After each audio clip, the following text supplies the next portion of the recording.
Hi, everyone. It's Evelyn Ackah from the Ask Canada Immigration Lawyer podcast. I am so excited today because I have a friend and colleague of mine. His name is Tom Hanson, and he's joining me on the podcast today. Welcome, Tom. Thank you, Evelyn. It's a pleasure to reconnect here. I really appreciate you making time. I'm going to tell you a little bit about Tom because he's got such an impressive background. Tom is the founder and principal advisor at Channel Architect LLC, and they focus on business consulting, management consulting, brand marketing, and marketing consulting.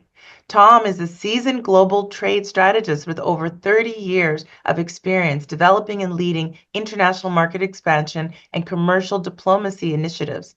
He is the founder and principal advisor at Channel Architect, and they are a global trade advisory firm that helps companies and governments design and execute market entry strategies, developing strategic partnerships, and navigating complex international procurement and investment landscapes. And Tom used to live in Calgary because he was also in the U.S. Foreign Commercial Service for 12 years. He served as a commercial officer and he worked with the U.S. Department of Commerce International Trade Administration. He has worked with assignments including Romania, New Orleans, Calgary, as I mentioned, and Brazil, where he worked directly with private and public sector stakeholders to strengthen international competitiveness and foster trade relationships. Welcome, Tom. Very impressive background, and I'm Thank you. excited to have you here. Me too. Thanks for that lovely intro, Evelyn. Well, it's all true. I'm really excited because immigration and trade go hand in hand, especially for our corporate clients. So I'd love to learn, how did you get into this? Let's start with just your own kind of personal career trajectory. How did this happen for you? Well, it's a kind of a neat story, and it started when I was a boy. My parents both worked for the railroad, and Oh, I was raised in Oregon. And every vacation, we took trips to visit relatives in California and the Midwest, etc. And I will tell you that I think I got the travel bug back then, certainly, and the desire to see how people do things differently in other places. And then fast forward to college, I focused on a career in international business, hmm, languages, studied languages extensively, worked, studied overseas. And then I went right into a career in international sales in the private sector for many, many years, based in San Diego, where I worked with software companies and consumer electronic companies and telecom companies, etc. And then I got the wild hair about 15 years ago that I could do this work that I love while serving my country and living overseas doing it because of the Foreign Commercial Service, which is a really entrepreneurial, small force of officers who live and work around the world and whose job it is to promote U.S. exports and to attract foreign direct investment into the United States. So I took that on. And then when I finished my tenure with the government, I returned to the private sector, continuing to work in the kinds of things that you provided in your introduction. But it's all been through, a common interest in the world at large and what makes the world go round, which is commerce. And that's the work I love. absolutely. It is commerce. Yeah. And you understand it. I just think it's so interesting that you've moved in and out of the public and private sector, and you've used those same skills to basically help grow and develop businesses as well as government. As an immigration lawyer, I use a lot of NAFTA, and we talk about it, or CUSMA, USMCA. Um, Yeah. what have you seen, when you were overseas in Romania, when you were in Brazil? How exactly do you work? I mean, is it just schmoozing? How do you get these relationships built so that you can foster more trade? How does that work? Well, within the government structure, the federal government structure, not only for the United States Commerce Department, but also for the Canadian Trade Commission, for instance, Mm, you have these really great resources that are large, large pools of resources, information, funds, grants that help people find their way into international markets, mostly small businesses. okay. As you can imagine, they're the ones who need most of the help. So you structure it around, assessing the viability of a company's product for a certain market or not, maybe Hmm. selling in another market or not quite ready for prime time. It depends. Then you match it with a network of people within the country where you're living. And that's where the local connections come into play. And those are the ones that I've taken away kind of from my government career back into private sector so that I can reach out into most any country in the world and get started on assessing how a company will make it or break it in that country. So it's a Hmm. structured, intuitive, sales-driven process. And Yeah. having been in the private sector for so many years as an incentivized salesperson and then as a marketing leader, I totally got it. And Yeah. that's back to the point about this division of the government being very, very entrepreneurial. Same goes for the trade commissioners in Canada, by the way. So Hmm. that's kind of how we roll. Okay. It mirrors the private sector very closely as far as assessing prospective channel partnerships, structures, engagement with the host nation government for procuring government contracts as the private sector does. And that's a beautiful thing when a government can respond in an entrepreneurial spirit. Oh, I love that. So give Yeah. me an example because again, like what you just explained, I think is very helpful. But how does a normal engagement with your company look like? How would they come to you? How do people find you? But then also, where are they in the development of their business, usually that they're the ideal for you to say, okay, you're ready now for prime Yeah. time, and Yeah. then I'm gonna go and do my thing. What does that look like? And then, how long does this process usually take? I don't know.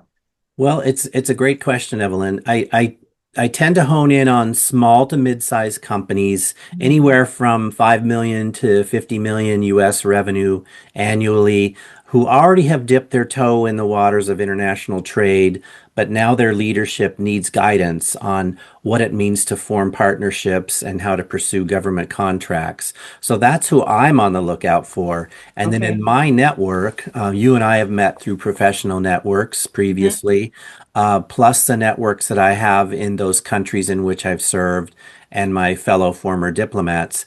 I make the connection between what the company I learn of might need and what is available. So I do an extensive amount of business development work for my own firm. I'm a solopreneur, by the way, and Hmm. I engage with um, tested partners in various sectors and parts of the world to get work done. Yeah. And so it's a matter of business development, positioning myself as an expert in certain regions in the world, namely where I've worked and lived, Hmm. Canada, Romania, Brazil, as well as in certain industry sectors. So I associate myself in trade associations Yeah. and regional chambers. And that's how I get the word out about me and about what I can do. And then, as I said, I find those target customers like in that profile that I described, mostly tending rather to small and mid-size because logically the structure of a company at that size doesn't quite have the build out of professional staff who are full-time. And hence Got it. I step in as an advisor. That's so great. And so you could be advising not just for like 6-month engagement. It could be years as you help clients grow their trade relationships and their business Yeah. internationally, correct? Yeah. Yeah, that's true. I tend to approach a phased structure when I engage with a prospective client. My overall message is help me to understand what your priorities are. Then we'll have a phased agreement Hmm. where I'll have short term within several months, Yeah. midterm, a year or so, longer term, depending on the needs of the company. Neat. And throughout it all, I pepper in success fees so Of that course. if my work, that is delivered for a professional fee bears fruit in the form of revenue or a Yeah. successful partnership, whatever the metric is, then my firm will receive additional incentives. And Yeah. that keeps overhead low for small to mid-sized businesses. It keeps the task at hand tied to prospective outcome, and it Hmm. helps everybody be more focused. So that's kind of how I I love engage. that. And the Yeah. same goes for governments. I work, for local and federal governments who Oh. generally need to attract foreign direct investment to their region. I have the same, phased approach to engagement just to keep the overhead as low as possible. Yeah, and also I love the success piece because that it's much easier to get paid when you're successful, and I'm sure you are. And so then it Yeah. works out well. So Yeah. Tom, like these days, there's so much happening in the world around trade and tariffs, and I know tariffs are not necessarily your area, but the fact that they're all connected. What are you seeing? Like what are kind of the most current issues that you're seeing on the ground doing the kind of work you do? Oh, great question. And as you said, so very timely. Tariffs are one of those, let's say, non-trade barriers that face companies and institutions and governments. In other words, if tariff policies are implemented, there's not a whole lot that a company can do about it. If Yes. you're a small or a large corporation, it is an external trade barrier. You focus on controlling what you can within Mhm. your company and its partnerships, but that and duties and trade policies and negotiations are way beyond the scope of what an average company can control. So fast forward to 2025, when Hmm. we started down the road of, tariff-driven trade negotiations initiated by the US government. And as a result, it's created a lot of fear, uncertainty, and doubt, not only among companies of all sizes, but governments, local and federal governments. So what do we do with that? I mean, we can't control it. It's here. No. It ebbs and flows. It's in a revolving door, I like to say. Federal government negotiations come and go. Yeah. And as we've seen just between Canada and the US, for example, in 1 year's time, it's been a year, we've had a hot and cold approach to how we approach each other with trade. So you can't control these things, but you can be ready to pivot. And that means you put practical structures in place that have to do with how you adapt your fee structure with your overseas partners or suppliers or clients. You change the market priorities where you might choose to be doing business overseas. You alter your supply chain, whatever you have to do. The point is you plan what you can plan and be ready to pivot. And this sort of leads us to this notion you and I were discussing recently when we got together, Mhm. has to do with the scalability, excuse me, the scalable nature of a trust-based relationship. And by that I mean whether you're a solopreneur or whether you're a multinational, you have a strong element of trust that underpins your relationships with overseas clients and supply chain partners and distributors or whatever they might be. And that gets down to the fact that you have to vet them very carefully as you choose who they are. You have to know that you've got each other's backs. And that trust will help you weather the uncertainties that come from government policy. And you'll still be together when things swing back, whatever they might do. So I can't stress enough to companies of any size that if you've chosen the right character, the right partner, and you know their character and you know their priorities, you know then that they will ride through whatever happens externally with you, and you'll all be stronger as a result. That's really helpful. That's really interesting because, you hear sometimes certain countries, they do business very differently. I'm originally from Ghana and things are done differently in different parts of the world. And so having somebody like you who at least can understand even like that cultural piece, for me, that's really interesting. Yeah.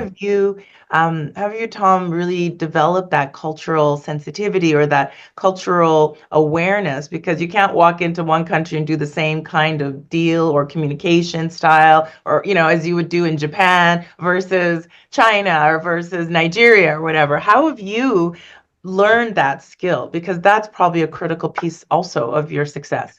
Yeah, it's a big aspect of diplomacy too, as you might imagine. Representing the United States overseas, you learn how to read the room, let's just say, and adapt accordingly, verbally and visually and physically, how Yeah. you engage with people. Above all, everything is based upon mutual respect and appreciation, and also to sticking to what you know are proper guidelines, and that adhere to ethics and things that are vital with international trade. And yes, sometimes when you're trading overseas in a country that you're not familiar with, you do encounter standards of what is normal, standard of what is legal or Hmm. allowable. And you know that your company or your government it's not going to fly. That's right. You walk away respectfully, or you say, I think we can reach a happy medium, again, based upon acknowledging that their cultures are different, not right or wrong. Hmm. And that's served me well in my early years in private sector, and again now, and certainly in a diplomatic role for the United States. It's nuance. Yeah. And again, it gets back to trust and respect. I love it. I love it. So one question I want to ask you is you've done this for decades, you've advised for decades, but how do you assess whether a company is really ready to expand internationally or they're just eager, but they're not yet ready? How do you determine that the timing is right for you to come in to help them with that next stage? The good news is that there's some pretty easy metrics that anybody in the role that I play can use. It has to do with commercial viability and scalability at the time you're talking to the prospective client. We all know that there are some tremendous startups that are that busy, wrapping the final details on their great new product or service, but that they're far from being commercially viable. Okay. They are at the point where they're seeking funding. They are Mm, at the point where they're seeking trial runs around the world. So you know right away that, while we encourage them and while we stay in touch with them as part of our network, we know right away that they aren't ready now, but they might be ready in 18 months or 2 years. So you can mhm. ask right away some things like, are your solutions commercially scalable? That means, can you now today manufacture to any quantity that you might need should a killer deal come through the door for you? Yeah.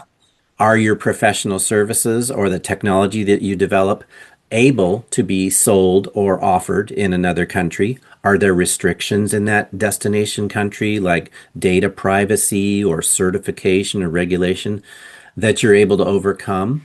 So there's some things like that, plus intellectual property. Do you hold a tight rein on your IP? Will you be able to protect it as you come into all types of countries around the world? So there's some Mhm. checklist items. Yeah. I used to call it a pre-flight checklist. When pilots take a walk around their airplane before they fly, they have a checklist. They Yes. literally check things off. Yes. Are we good to go?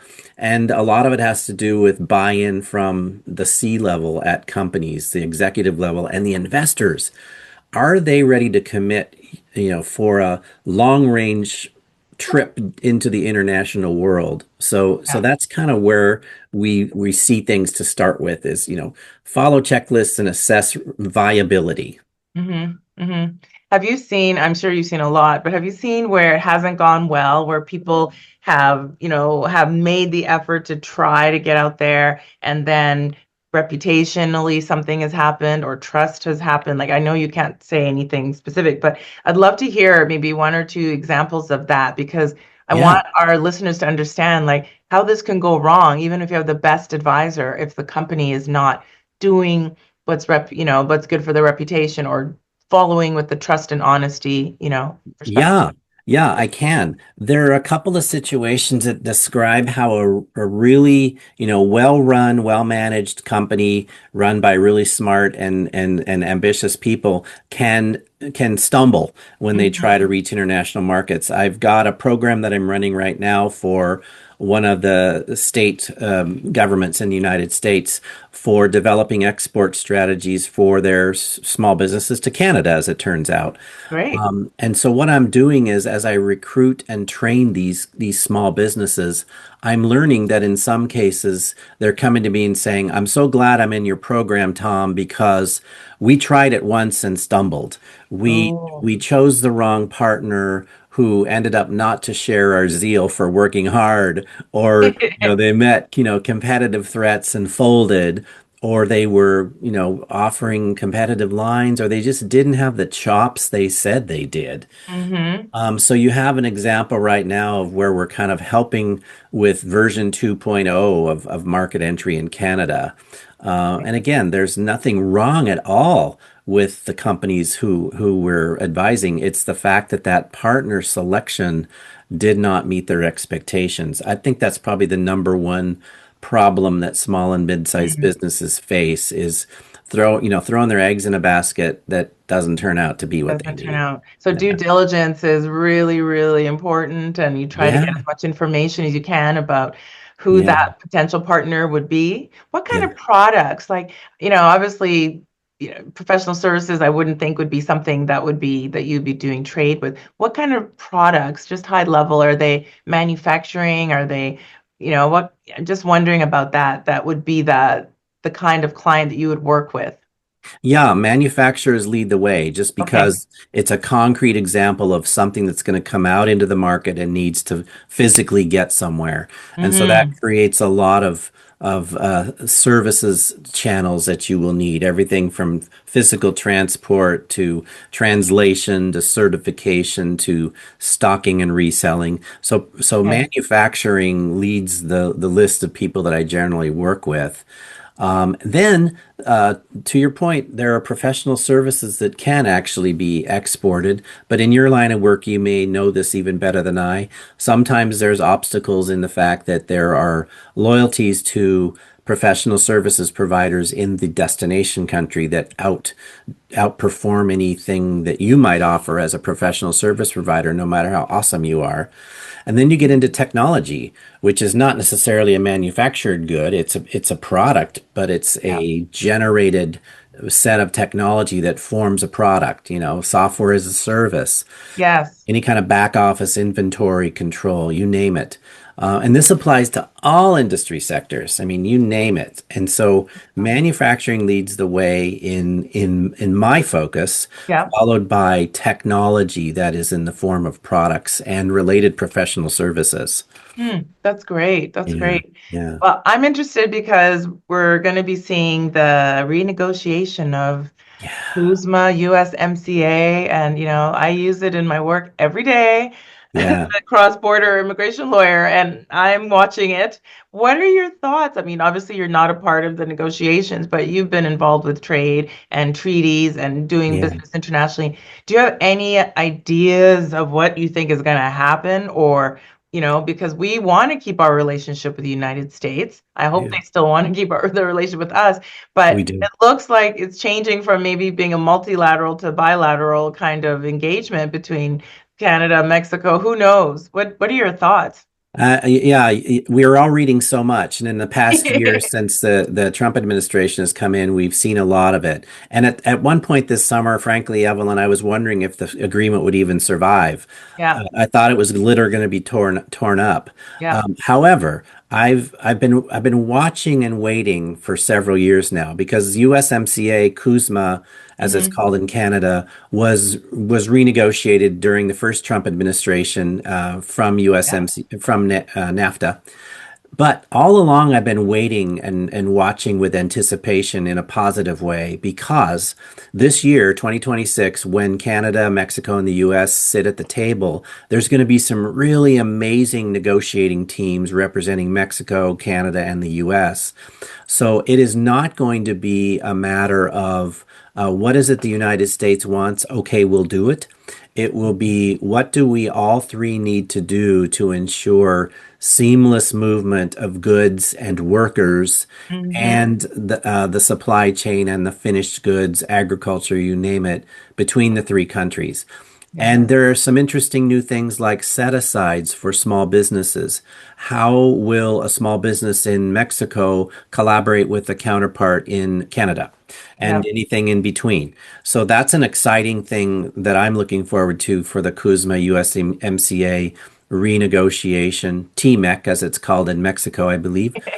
And like I said, there are A teams that are going to be sitting at the table and kind of sitting back and reflecting on how can we three nations ensure that the North American trading bloc remains as strong as it can, and that's Mm. where we're stumbling right now. We, as the three nations, are stumbling in our negotiations. We need to ensure that there will be seamless movement for every supply chain that has to do with the three countries. The automotive sector comes to mind because Or it's so drastically huge yeah. with the three countries. Movement of qualified workers within companies or Yeah. moving from country to country to work, and that supply chain. So Mhm. I remain optimistic despite all the uncertainty and angst that we're all dwelling on as a result of the news. It's really hard not to throw your hands up in the air and say, "Oh, I give up." But again, Yeah. it's an external trade barrier that we all have to live with as business people, and it comes back down to that belief in the core elements of your trusted partnerships. Yeah, absolutely. And ideally, some predictability, which in the last year we've had very little of. And so Yeah. I think it's causing everybody a little bit of Yeah. stress, no matter what kind of business they're in. Yeah. You, Tom, having been on the inside of trade and commercial systems, and then now you working for yourself. What do business owners usually misunderstand about how decisions are made when it comes to trade and finding that client? What do you think is the biggest kind of mistake that they make or that they don't understand about the nuance of the work that you do? Yeah, sometimes that's a great question, and there is a lot of misunderstanding about what sort of services fill the gaps that are caused by misunderstandings, Hmm. and those services that I provide. I'd say the main element is the acceptance of the fact that partnerships must be watertight, that Yes. you cannot try and fail because very often your product's reputation suffers. If, for instance, you assign a distribution partner to your product in a country, and that partner is less than ethical or ambivalent, Hmm. your reputation suffers. So the further your brand gets away from your own front door and travels around the world, the more trust you have to have in how your designated partners will cherish and convey the brand integrity. Yeah. It gets back to sound partnerships that can't be overestimated. And I think that's a big misunderstanding that people have. Fortunately, Hmm. though, the world gets really small when you enter into a country and you have a specific product or service that serves a specific industry. All of a sudden, it's a pretty small world when it comes to the list of prospective partners that you will have. And Hmm. that's a good thing because it makes That it is a easier good for thing. you. It makes it easier for your government to support your export promotion efforts. It makes it easier for advisors like me to serve you. Hmm. But it's back to not placing enough value on who you designate as your in-country representative, whether a PR firm, a logistics firm, a law firm, Hmm. an HR firm, and that sales partner. Yeah, very important. Are there certain countries right now that are kind of hot as it relates to trade, or that you're seeing, where people are moving or doing business more from the US too? Well, one place that comes to mind is South Asia. Yeah. We see the really rapid year-over-year growth of some of the very populous nations in the South Atlantic, like Indonesia, South Pacific, excuse me, like Mhm. Indonesia, like Malaysia, like Wow. Vietnam. Vietnam. I was just Yeah, gonna say, yeah. yeah. You see a real, a leapfrogging taking place in these countries that have been previously only used as destinations for cheap manufacturing. Hmm. Now you have the emergence of affluent middle and upper class people and fairly democratically elected governments getting better. Yep. But most of all, a hunger for free enterprise. So not only are these markets destinations for Canadian or American companies who want to manufacture affordably overseas, they Hmm. themselves are destination markets, and they're not China. So No, you've got no. that going for you as well. Yeah. We approach Africa always with some hopeful optimism. You have countries like Nigeria and Uganda who are growing exponentially Yeah. population wise. Yeah. and who are becoming some of the largest metro areas in the world, Mm. but lacking some of the infrastructure and the continental strategy that they need to thrive as an African bloc. Yeah. And then you see recently the signing between the European Union and the Mercosur countries in South America. And that Mm. means that Brazil, Argentina, Paraguay, and Uruguay now are negotiating tariff-free trade with European Union countries. Amazing. That's possible. That's very positive. And that Yeah. opens up the movement of goods and services between the two continents. So there's a lot happening, but we, Canada and Mexico, remain at the top of the heap when it Hmm. comes to the most the most capable trading bloc in the world. And that gets back to my earlier comments about needing to do what we can as partners to preserve that. I hope so too. I really, really hope so. I hope the negotiations go well for Yeah. everybody so we can continue our relationship. Tom, in your job now, do you travel as much as you used to, or you do most of it from your office? I don't travel as much. Obviously, being based overseas, I traveled within those host nations quite a bit. Mhm. And then in my previous incarnation in international sales, I traveled extensively. But now Mm. I mostly tell my clients where to travel, You say which you is go which there. is not so bad. Yeah. Yeah, I'm based in Southern California, and so a lot of people, as it turns out, come here. So Yeah, I get to see people that way. But when that's I great. advise my clients, I say, here's the trade show you need to be You at. need to go to. Good. Here's the country you need to visit, and I will tell you who you need to meet when you're there. And I will Excellent. come along if you need me to, but chances are you can do it on your own. Yeah. Oh, wow. That's so Yeah, great. Such an yeah, interesting career that this trajectory of in government, private, and then back, and and obviously those relationships you've made along the way. yeah. As we start to wrap up, Tom, is there anything that you can forecast, and the best of your ability with all your knowledge, what do you think is going to happen right now with just the overall, world trade, environment? Do you feel like things are opening up more or they're closing up more? Like, where do you see that future focus? I guess we're trying to just project into the future. Are we going to become more protectionist and adverse to trade, or are we going to start to do even more trade with each other? Oh, that is the $1 million question, Evelyn. That is, of course, an excellent question to ask in this day and age. I think that, the pragmatism of the commercial world will surpass most everything. I Okay. do see, every day we read the news about the United States federal government feeling that the country should be more protectionist and more insular than we are. How can that even happen? Given the history of the United States and our mercantile development around the world and our physical and military and Mhm. financial presence, that's a tall order to pull in the reins, Yeah. because our supply chains are so intertwined with our partner countries.